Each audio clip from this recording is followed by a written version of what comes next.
사랑하고 존경하는 유클레시아 성도 여러분, 주님의 은혜와 사랑이 늘 함께 하시기 바랍니다. 베드로전서 4장 8절 말씀에 무엇보다도 뜨겁게 서로 사랑할지니 사랑은 허다한 죄를 덮느니라 말씀하셨습니다.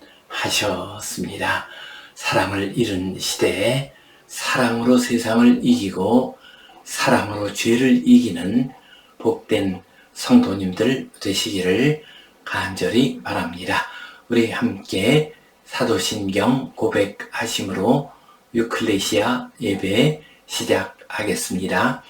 나는 전능하신 아버지 하나님 천지의 창조주를 믿습니다. 나는 그의 유일하신 아들 우리 주 예수 그리스도를 믿습니다.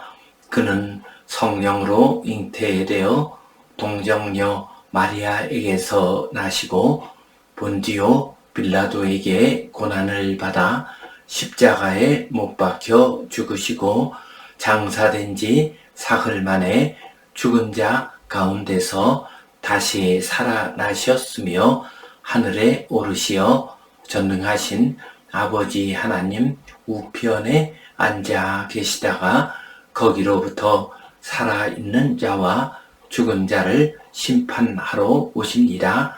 나는 성령을 믿으며 거룩한 공교회와 성도의 교제와 죄를 용서받는 것과 몸의 부활과 영생을 믿습니다.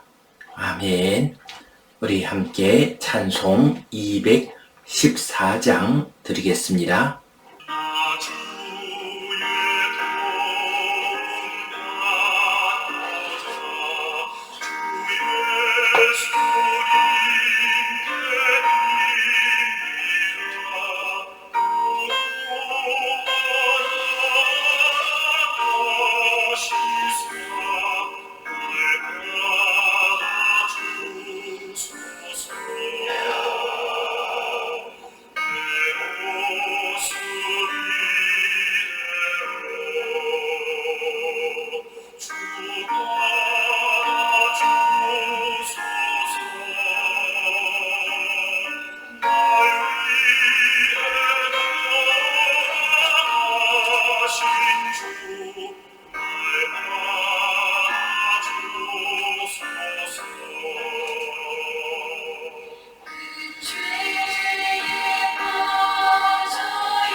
우리 함께 기도 드리시겠습니다.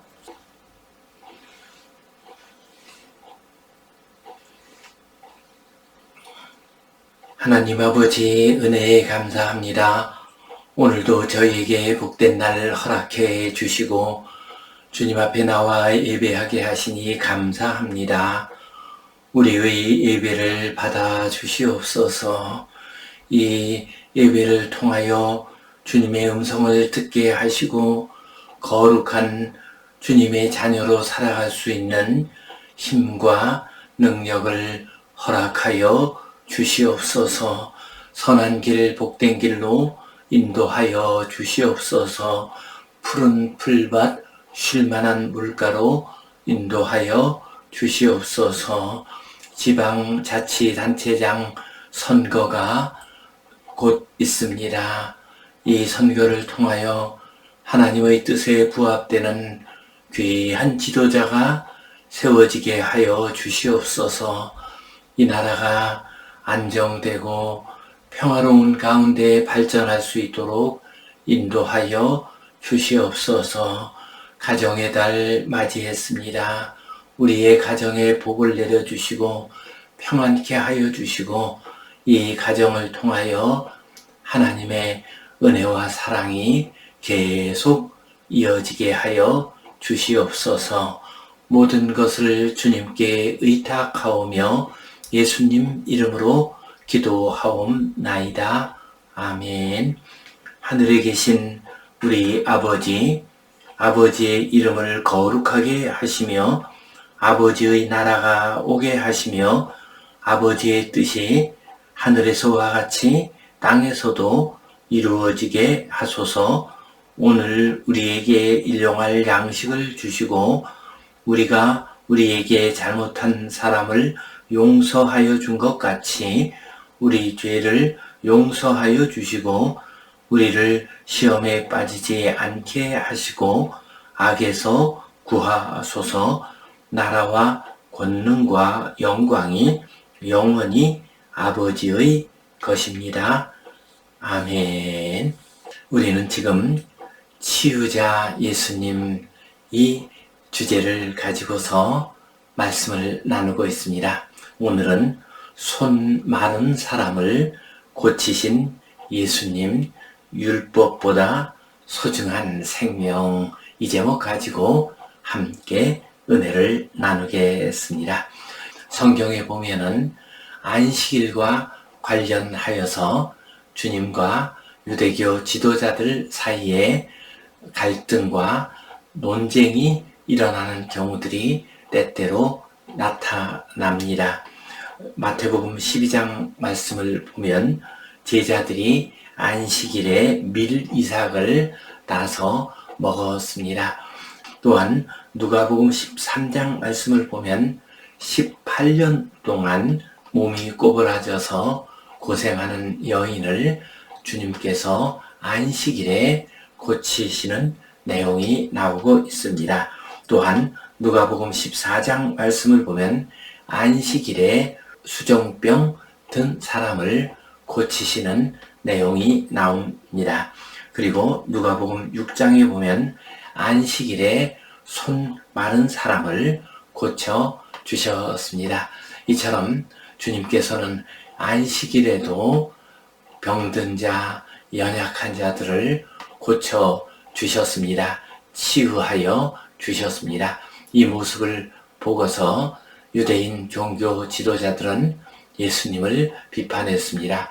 이 시간 손 마른 사람을 고치신 예수님, 이 제목 가지고 함께 은혜를 나누겠습니다.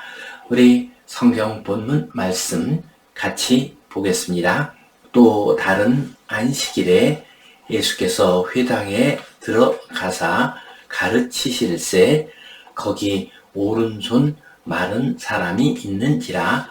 서기관과 바리새인들이 예수를 고발할 증거를 찾으려 하여 안식일에 병을 고치시는가 엿보니 예수께서 그들의 생각을 아시고 손 마른 사람에게 이르시되 일어나 한가운데 서라 하시니 그가 일어나 서거늘 예수께서 그들에게 이르시되 내가 너희에게 묻노니 안식일에 선을 행하는 것과 악을 행하는 것, 생명을 구하는 것과 죽이는 것 어느 것이 옳으냐 하시며 무리를 둘러보시고 그 사람에게 이르시되 내 손을 내밀라 하시니 그가 그리하매 그 손이 회복된지라.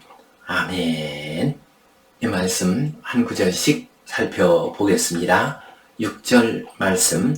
또 다른 안식일에 예수께서 회당에 들어가사 가르치실세 거기 오른손 마른 사람이 있는지라. 또 다른 안식일이라고 했습니다. 곧 앞에 나오는 안식일 사건 밀이삭을 제자들이 비벼서 먹었던 사건 이후에 또 다른 안식일이 되었습니다. 그때 주님께서 회당에서 가르치셨습니다. 그때 오른손이 마른 사람이 그 자리에 있었습니다. 여기서 마르다라고 하는 말은 헬라어로 크세로스입니다. 이것은 나무나 땅이 마르고 건조하고 시들은 모습을 보여주는 단어입니다.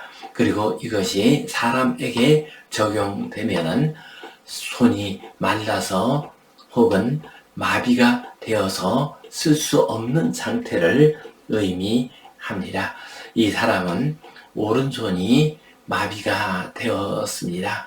그래서 그는 생활하는데도 많은 어려움을 당하고 살아가는데도 참으로 어려운 가운데 있었습니다. 7절 말씀. 서기관과 바리새인들이 예수를 고발할 증거를 찾으려 하여 안식일에 병을 고치시는가 엿보니. 서기관과 바리새인들이 그 자리에 있었습니다.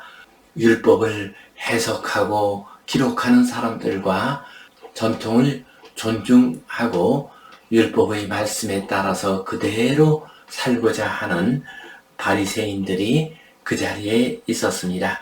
그들은 예수님을 고발할 증거를 찾고 있었습니다. 예수님을 넘어뜨리고자 기회를 엿보고 있었습니다. 예수님께서 안식일에 병을 고치시는가 그렇지 않는가를 살펴보았습니다.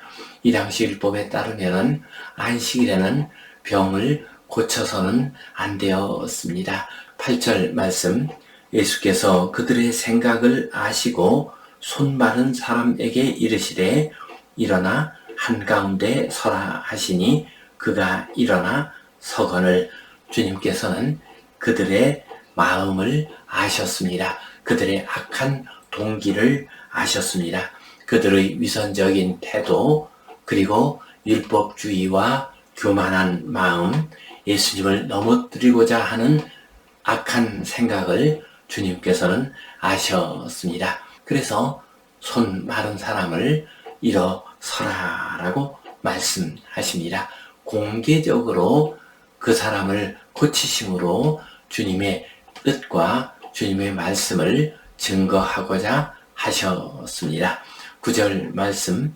예수께서 그들에게 이르시되 내가 너희에게 묻노니 안식일에 선을 행하는 것과 악을 행하는 것, 생명을 구하는 것과 죽이는 것 어느 것이 옳으냐 하시며. 주님께서 그곳에 있는 바리새인과 서기관들에게 질문을 하셨습니다. 안식일에 선을 행하는 것과 악을 행하는 것 가운데 어느 것이 옳으냐.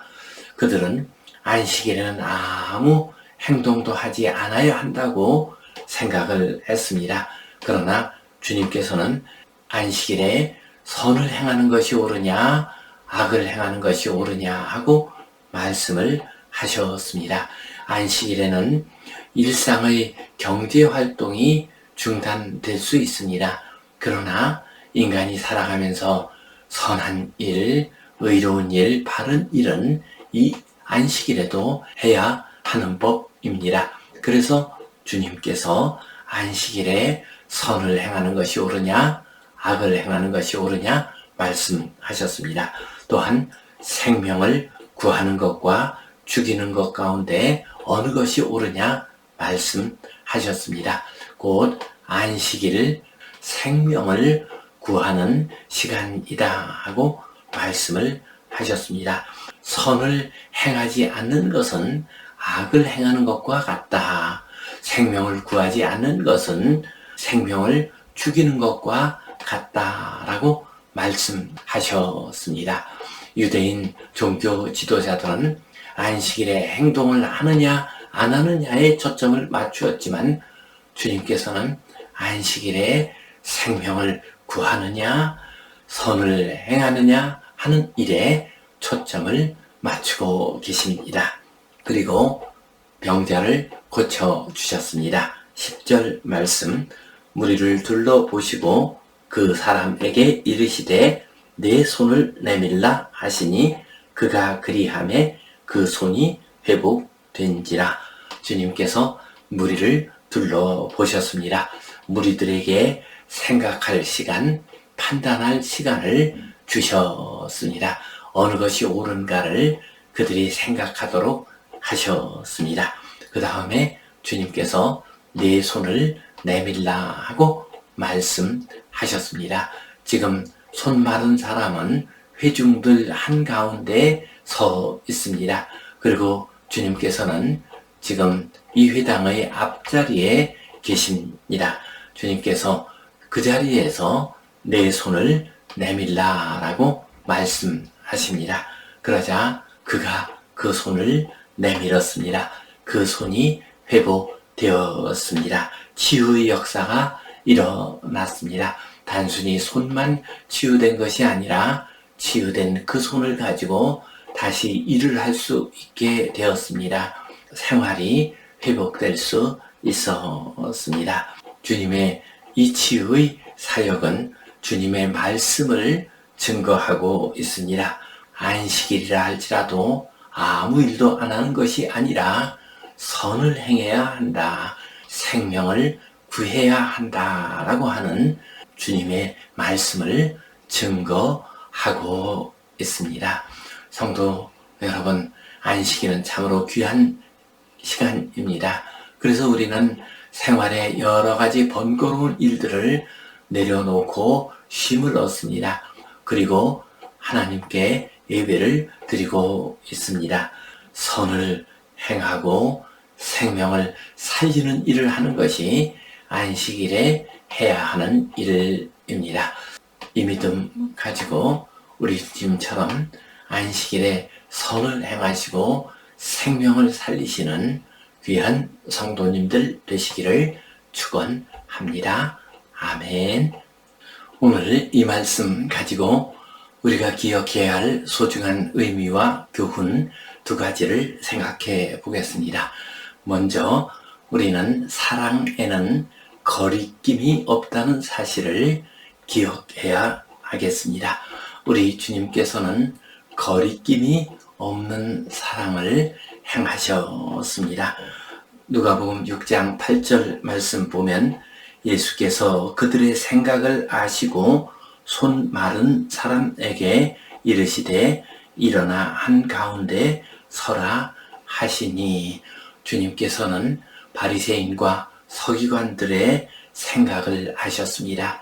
그들의 악한 생각, 악한 음모와 악한 계획을 아셨습니다. 그러나 주님께서는 개의치 않으셨습니다. 그들의 악한 생각 때문에 두려운 마음을 가지거나 혹은 불안해하지 않았습니다. 그래서 주님께서는 그들의 악한 계획이 있음에도 불구하고 손 마른 사람을 고쳐주시는 사랑을 보여주셨습니다. 또한 누가복음 13장 16절 말씀 보면 18해 동안 사탄에게 매인받은 이 아브라함의 딸을 안식일에 이 매임에서 푸는 것이 합당하지 아니하냐라고 말씀하셨습니다.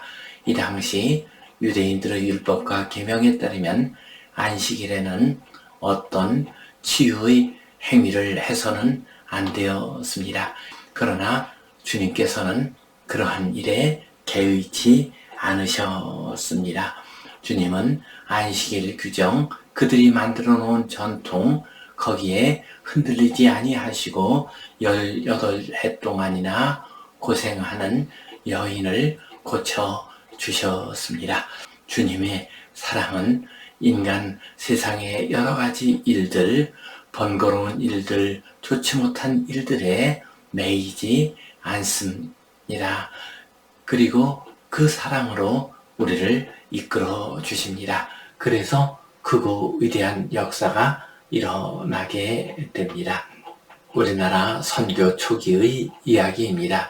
카나다의 올리버 에비슨 의사가 1893년에 우리나라에 입국을 했습니다. 의료 선교사로 들어왔습니다.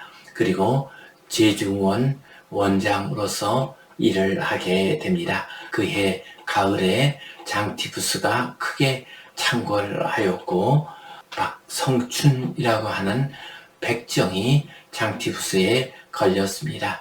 그의 아들 박서양의 간청과 그리고 무어 선교사의 부탁을 받고서 에비슨은 백정의 집으로 가서 그를 치료해 주었습니다. 에비슨 그는 당시 고종 임금의 병을 진단하고 고치는 어의였습니다. 왕실의 의사였습니다. 이런 사람이 백정에게 가서 병을 고쳐준다는 것은 당시의 관습이나 전통으로 봐서는 있을 수 없는 일이었습니다. 그러나 어비슨 선교사는 개의치 않았습니다. 백정을 치료해 주었습니다. 그 결과 박성춘은 예수를 믿게 됩니다. 기독교에 입교했습니다. 백정해방운동, 형평운동의 지도자가 됩니다. 우리나라의 역사 발전에 중요한 역할을 했습니다. 그의 아들 박서양, 그는 최초의 양의 서양 의사가 되어서 많은 한국인을 고치고 또한 나라를 위해서 귀한 일을 많이 했습니다. 어비슨 선교사와 무어 선교사, 그들의 거리낌이 없는 사랑, 전통이나 관습에 매이지 않는 사랑, 그 사랑이 놀라운 역사를 이루게 되었습니다. 그렇습니다. 우리도 사랑을 할 때에 때때로 거리끼는 일들이 적지 않게 있습니다. 관습 때문에, 체면 때문에 여러 가지 이해관계가 얽혀서 사랑을 증거하지 못하는 경우들이 많이 있습니다. 이러한 시대를 맞이해서 거리낌이 없는 사랑, 우리 주님의 사랑을 이 세상 가운데에서 증거하는 귀한 성도님들 되시기를 축원합니다. 아멘. 두 번째로 생명이 안식일 율법보다 귀하다는 사실을 말씀하고 있습니다. 누가복음 6장 9절 말씀 보면 주님께서 안식일에 생명을 구하는 것과 죽이는 것 어느 것이 옳으냐 하고 질문을 하셨습니다. 또한 마가복음 2장 27절에서는 안식일이 사람을 위하여 있는 것이요 사람이 안식일을 위하여 있는 것이 아니다라고 말씀하셨습니다. 하나님께서 안식일을 제정해 주신 이유는 사람을 위해서, 사람의 생명을 살리기 위해서, 인생살이를 복되게 하기 위해서 안식일을 우리에게 허락해 주신 것이다 말씀하셨습니다. 이처럼 안식일보다 생명이 더욱더 귀하다. 인간이 만든 여러 가지 전통과 관습과 또한 규범들보다 생명을 살리는 것이 더욱더 귀한 일이다 하고 말씀하셨습니다. 이것을 가장 잘 보여주는 것이 요한복음 8장에 나오는 간음하다 잡혀온 여인을 구해주시는 이야기입니다. 간음하다 붙잡혀온 여인, 이 여인의 죄는 십계명을 어긴 죄입니다. 또한 율법에서도 이러한 자는 돌로 쳐서 죽이라고 직접 명령을 했습니다. 이들 유대인들이 주님 앞으로 이 여인을 데리고 와서 어떻게 할까요? 돌로 칠까요? 말까요? 하고 물어보았습니다. 그러자 주님께서 죄 없는 자가 먼저 돌로 치라 하고 말씀하셨습니다. 돌로 치라라고 말씀하심으로써 율법을 그대로 인정해 주셨습니다. 그러나 너희 중에 죄 없는 자가 라고 말씀하심으로써 너희들 중에서 이 여인을 돌로 칠 수 있는 위치에 있는 자가 누가 있느냐라고 질문을 하신 것입니다. 율법을 부정하지 않으시면서도 이 여인의 생명을 구해 주셨습니다. 율법, 그것은 생명을 살리기 위한 것입니다. 그렇습니다. 우리는 이 세상에서 많은 율법과 또한 여러 가지 계명들 가운데 살아가고 있습니다. 수없이 많은 법과 규칙들 가운데서 살아가고 있습니다. 이러한 법과 규칙들, 율법들, 도덕적인 계명들, 이것을 잘 지키는 것은 우리에게 필요한 일입니다. 중요한 일입니다. 그러나 그것을 하나님께서 우리에게 주신 이유는, 이 세상에서 그러한 규칙을 만드는 이유는 생명을 살리기 위해서입니다. 사람을 살리기 위해서 그러한 규칙들을 만든 것입니다. 여러 가지 인간이 만든 규칙보다 생명을 더 소중히 여기심으로 하나님의 나라와 하나님의 의를 이루시기를 축원합니다. 아멘. 기도하겠습니다. 하나님 아버지, 은혜에 감사합니다. 이 세상의 여러 계명과 규칙과 법이 중요하지만 그것이 생명을 살리는 일에 사용될 수 있도록 도와주시옵소서. 사랑으로 그러한 것들을 극복할 수 있도록 인도하여 주시옵소서. 주님께 온전히 의탁하오며 예수님 이름으로 기도하옵나이다. 아멘. 이제는 우리 주 예수 그리스도의 은혜와 하나님 아버지의 크신 사랑과 성령님의 감동, 감화하심, 교통하심, 위로하심, 회복하심의 역사가 율법을 넘어서서 사랑을 증거하시고 율법의 규정보다 생명이 더욱 소중함을 우리에게 가르쳐 주신 예수님의 말씀 따라 거룩하게 살아가기를 소원하는 모든 주의 백성들 위에, 이 땅 위의 모든 교회들 위에 이제로부터 영원토록 함께 하시옵기를 간절히 축원하옵나이다. 아멘.